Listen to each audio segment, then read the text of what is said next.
Olá, bem-vindo ao userfunc.com.br.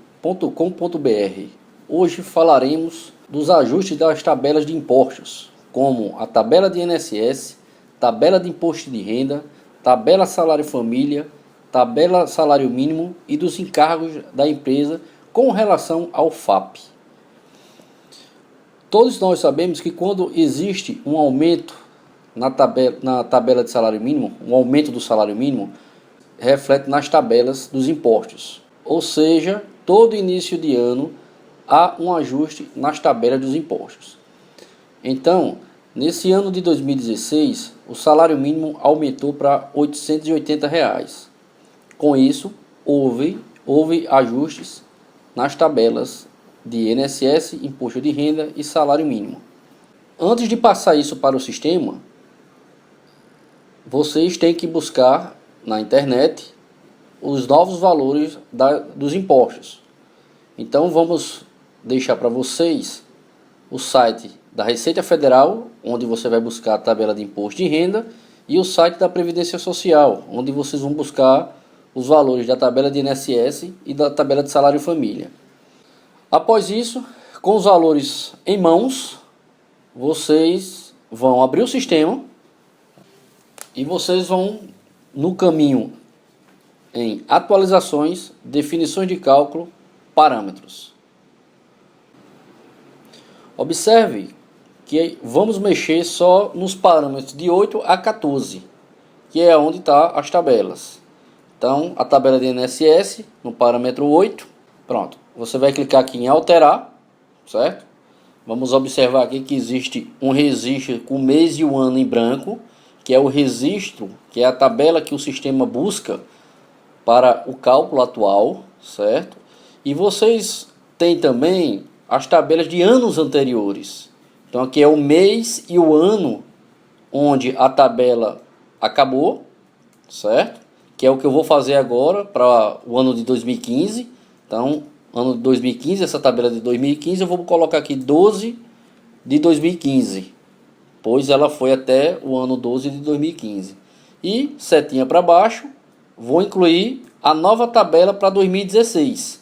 Então eu vou deixar o ano e o mês e o ano em branco e vou incluir os novos valores que eu já busquei do site da Previdência. Vou colocar os percentuais no limite 1, no desconto 2, 9%, e no desconto 3, 11%.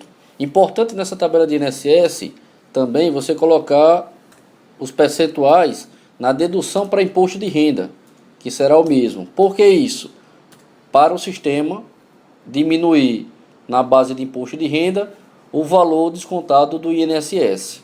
Então é importante também informar os percentuais de dedução de imposto de renda nessa tabela de INSS. Feito isso, você pode confirmar. Vou voltar lá na tabela para vocês verem como ficou. Observe que eu tenho um ano de 12 de 2015, que era a tabela que a gente estava usando para o ano anterior, e incluí uma nova tabela com mês e ano em branco, com os novos valores da tabela de INSS 2016. Certo? Isso você fará nas demais tabelas também. Tabela de imposto de renda e tabela de salário família. O mesmo esquema. Tabela de imposto de renda, o parâmetro 9. Já incluí aqui, ó, o mês e o ano, 2015. Essa era a tabela do ano passado. Certo? E incluí uma nova tabela com mês e ano em branco.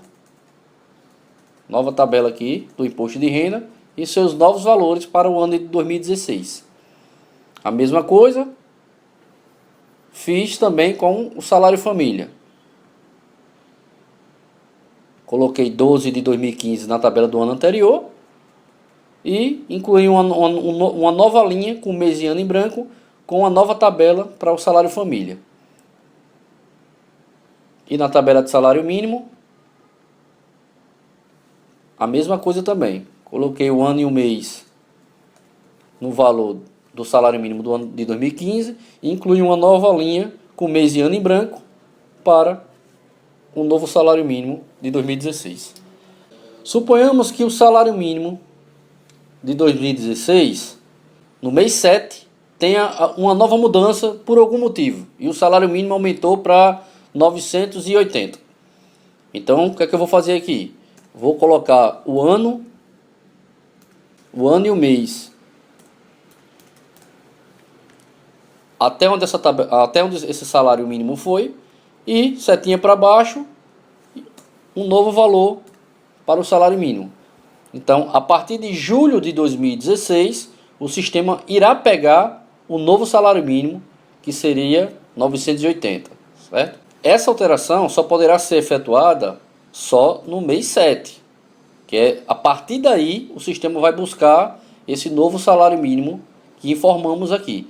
Isso também vai se refletir nas outras tabelas. Vai fazer a mesma coisa na tabela de INSS, na tabela de imposto de renda e na tabela de salário família, certo? Isso é só um exemplo, caso haja alguma alteração de salário mínimo no decorrer do ano corrente de 2016. Na tabela de encargos, que é a tabela parâmetro 14, observe que aqui eu coloquei o mês e o ano de 2015. Esse 1 e 2 é tipo de contrato indeterminado e tipo de contrato determinado. Então, normalmente nas empresas tem esses dois tipos de contrato, por isso que eu preciso colocar uma linha com o tipo 1 e a outra linha com o tipo 2, certo? E essa alteração, basicamente, na tabela de encargos, é com relação ao FAP, certo? Fator acidentário de prevenção, que às vezes a empresa pode ter alteração nessa alíquota. Nem sempre se altera, mas caso tenha alguma alteração, vamos ter que colocar aqui o mês e o ano na tabela anterior e incluir novas tabelas com mês e ano em branco e com o novo valor do FAP que a empresa vai participar no ano 2016. Ok? Então, na tabela de encargos, basicamente se altera só o FAP que colocaremos aqui no centro de trabalho. Pronto, então era isso que eu queria passar para vocês. Espero ter ajudado com relação ao cálculo da folha para o ano de 2016. E não esqueçam de entrar no nosso canal no YouTube para estar recebendo semanalmente os materiais postos no site. Obrigado, até a próxima.